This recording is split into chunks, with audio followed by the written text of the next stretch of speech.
Greetings all, I'm Graniel and welcome to the Pantry Upper Body Workout. I've been teaching group fitness classes since 1984, and so some of you know me as LK. And I am excited to be offering this to you. Why? Because for many of you, the weather is starting to change. You won't be able to get outside so much. So I'm giving you some alternatives to be able to work out at home easily. You will use whatever music you want. I'll have in the show notes the format of what we're doing, and then you can just watch this for form and technique, okay? Form and technique, because you must do these properly. They must be done correctly in alignment with your natural form so that you don't cause any problems for yourself. Which brings me to my next point. You do this 100% at your own risk. 100%. As a matter of fact, repeat after me right now. I do this 100% at my own risk by my choice.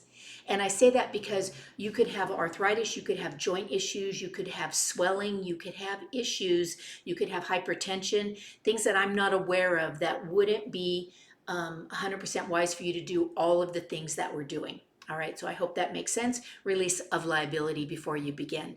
So we're not using music. You're going to have whatever you like on. You could do this with me if you like, but what I would enjoy and where you're going to get the greatest benefit is to put on music, make a playlist that lights you up, and then just do however many songs and however many reps that you want to do. Okay, so I'm holding my little sand-filled weights that I like because I can use them in a lot of different ways.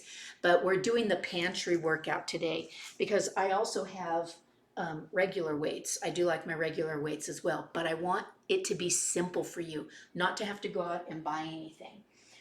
So we'll be using things from the pantry. If you need, you can use one of these little grippy gloves. I got mine at the dollar store, and you can either put them on if your hands get sweaty easily, or if you want, you can just put them around whatever it is that you're using. So today I'm using 2 jelly jars. They weigh 10 ounces.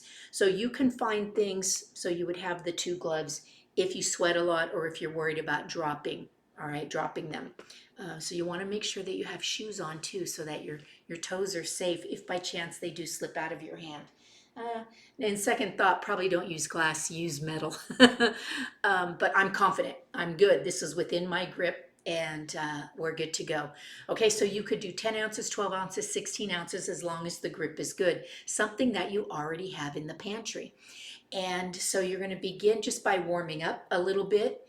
And again, you've got your favorite music on, and you're going to take that whole first song and you're just going to move your body, right? And you're holding these things very lightly. You're not squeezing the life out of them, rolling your shoulders, swinging your arms in front and behind you, making sure that your elbows stay bent. This is extremely important, that you never lock out your joints when you've got the weights, okay, or any weight. And because remember, the weight is keeping things far from the fulcrum, and that's why you don't want to extend and lock, which is going to cause problems on the joints. We're here to work the muscles, right? So I hope you didn't stop because I stopped. And you're just going to kind of move the neck. Remember, the neck's not meant to be rolled from the back. All right, so the neck rolls in the front, neck rolls side to side. You can go up and down. You can even go up and back a little bit, okay? And then you just kind of lunge from side to side. Just let your body sway, swirl your hips, and just keep going to your song, whatever feels good. Even if you want to just dance, if your song is moving you to dance, this is our warm up, right? We're getting blood in the muscles and we're telling the body that we're ready to move. We are ready to move.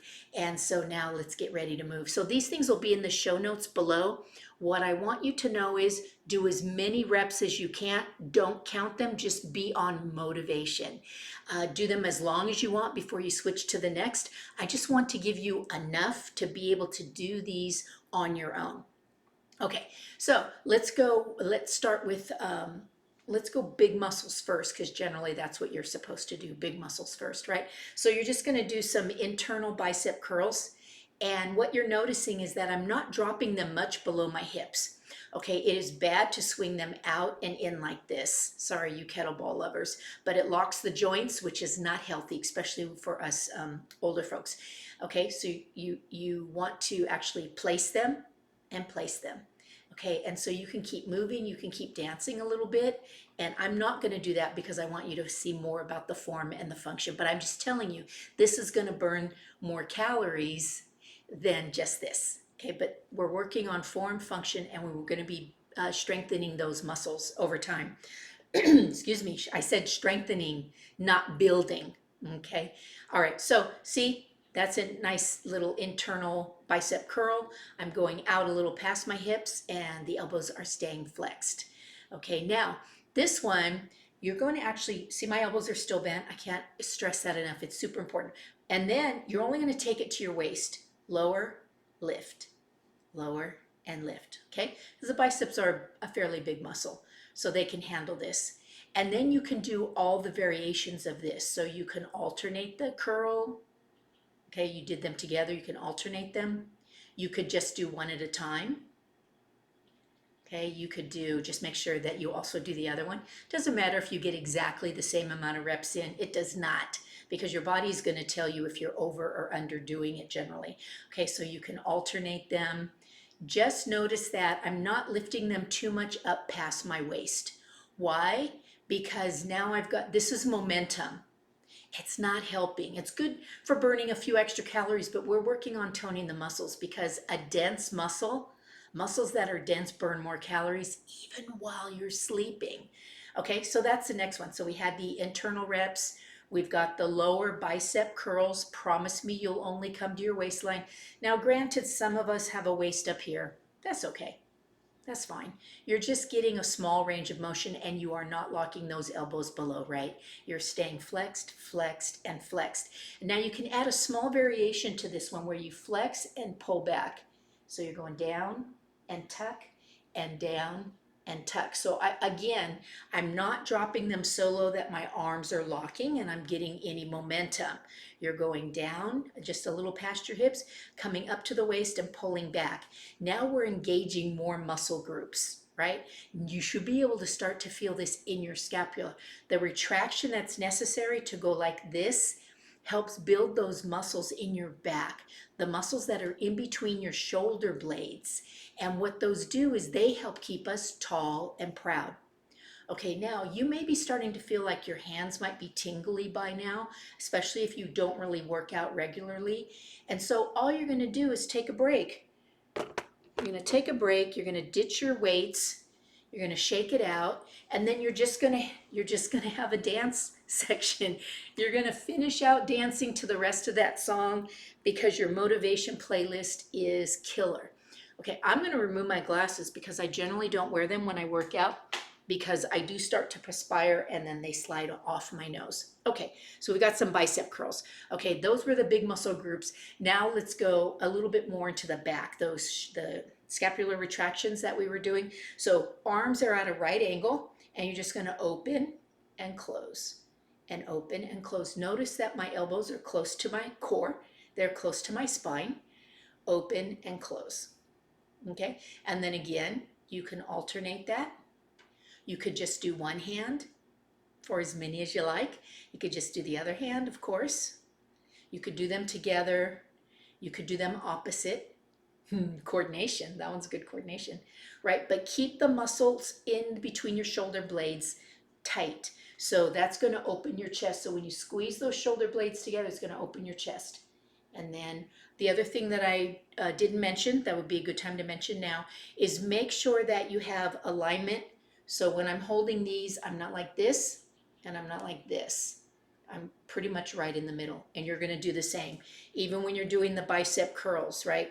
So I have it here. I don't have them here like I'm drinking, and I don't have them down here like, I don't know, a T-Rex. All right. So, so now you can do the alternating ones.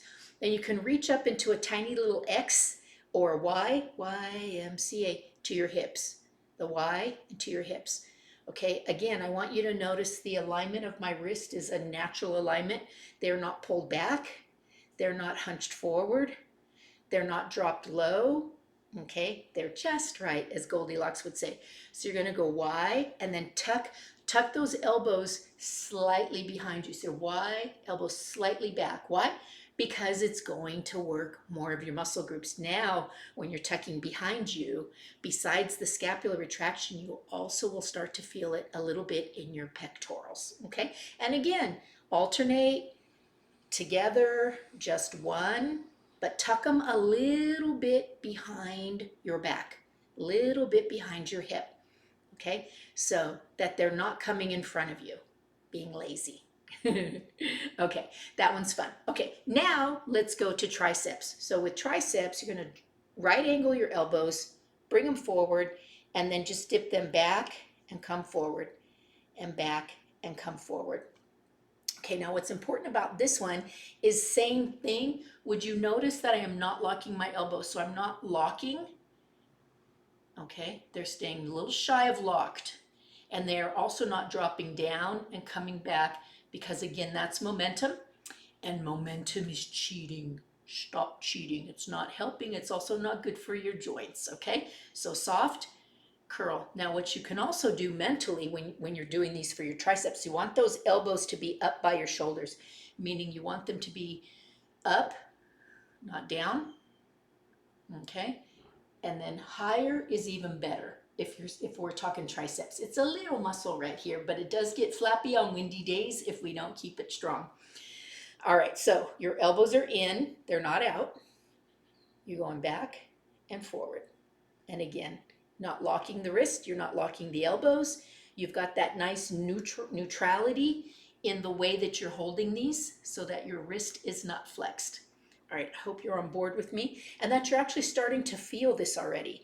Okay, now you can take them and put them together, holding them safely, or better yet, because triceps are small, just one. You're gonna lift your elbows and you're gonna pull them in close to your ears, let your rib cage lift, remember to breathe, and then you're just gonna drop that down and up, keeping your elbows as much forward as possible, meaning careful not to open it out here like this because you'll get an impingement that's not necessary and not helpful. Bring them in, bring them back, lift and lower. Okay, lift and lower. So how low they can go is totally up to you. Everybody's a little different, but you see how my elbows are forward? Okay, they're not back here like this, which is closing up your ability to breathe. And remember to always keep your chin at neutral, because when you drop your chin, it makes it harder for you to breathe. So why would you want to do that? Okay, and then you could also do this one, give a little support. And again, would you notice that I'm not locking my wrist? I'm stopping it. I'm my elbow, keeping it soft. Okay, and that my wrist is at a nice natural alignment, that I don't have it down here. I don't have it open. I don't have it closed. I have it Goldilocks just right. Okay, and then remember, whatever you do to one side, you're going to want to do the other. So you have that elbow up high, draw it in. It's not open, it's in, and it's a little bit high, right? And then you're keeping the elbow soft as you're extending, and you notice that the elbow is just a little bit higher than the shoulder. Okay, good stuff. All right, so we've got triceps, we've got elbows in, we've got more triceps, we've got the Y, which is a little bit pectorals as well as scapular retraction in the back. We did a variety of biceps, and now just a little bit for the chest. So elbows level, you're going to extend, pull back, extend, and pull back. Okay, notice number one, my elbows are level with my shoulders. They're not down here, and they're not up here. Okay, so get them as level as possible, like you're leaning on a mantle. Okay, now when you do this, you're going to get the most out of your movement. Okay, also notice my wrist. I haven't let them drop down like a T-Rex, right? And I'm not holding them up either. Impingement's not good. Okay, so while you're doing this, squeeze your shoulder blades, and then when you come forward, flex the pecs. Squeeze and flex. Okay, what does it mean to flex your pecs? It just means you take the muscles and you physically squeeze them, and then you release them. And you squeeze them and you release them. It's also going to do a little bit of core work in the front and back. Now, over time, you'll get better at doing this. Like if you've ever seen, like you can't see it in what I'm wearing, but how you've ever seen Dwayne Johnson make his pecs dance. Okay, I digress. So, shoulder blades, squeeze, press, squeeze, press. And then you can do the same thing. This one isn't necessarily as effective, but it's good. It's still movement. Oh, I got blurry. There we go. Squeeze. And now to really focus on those pecs, you put your hands together. And actually, you know what? You could even ditch your weights for this one. You're going to put your hands together. And again, so my elbows are level, right? Right there. Want them level. And then you're simply going to squeeze. Now, when you squeeze, do you notice my pectorals rising? They're lifting because we're working the pectorals. And then you can do it double time. So, you know, just to mix it up with your music. You can do it single time. You could go 1, 2, 3, 4, 1, 2, 3, 4. Just keep playing with it. Squeeze, squeeze, squeeze. And then you can grab your arms and you can gently pull out, squeeze in, pull out, squeeze in. So my hands are going in and out, resisting in the forearm. Make sure you've got the muscle. Flex, release, flex, release. Okay, so these are forearm contractions. These are pectoral presses. This is a pectoral press, not to be confused with the pectoral presses. And again, this one's just for range of motion. It does help the muscles a little bit, but because of gravity, it's not as effective as the other ones. Okay, so now you've got the pecs, you've got the, the deltoids and the lats all got engaged as well. Make sure that you're never like this when you're working out, so you don't want those to get, lats to get worked out this way. So always down and back. Remember to breathe and just keep checking your posture. Like sometimes we think we're doing well and then, next thing we know, we're down here. Okay, so check your posture, put on a good playlist, keep it going. I gave you easily minimum 10 minutes of upper body work. And then you can do them longer. You could start over, you can mix them up. Remember, because the weights aren't heavy, you can't really mess this up. I mean, you can't really get too lopsided one over the other.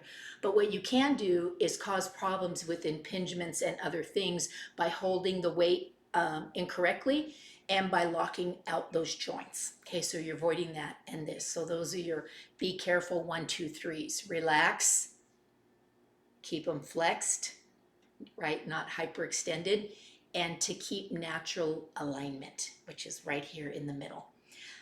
So let's just do a quick cool down and just very softly from side to side. You don't have to hold it, but you can overhead gently. You're just gently touching. You're not pulling, you're not squeezing.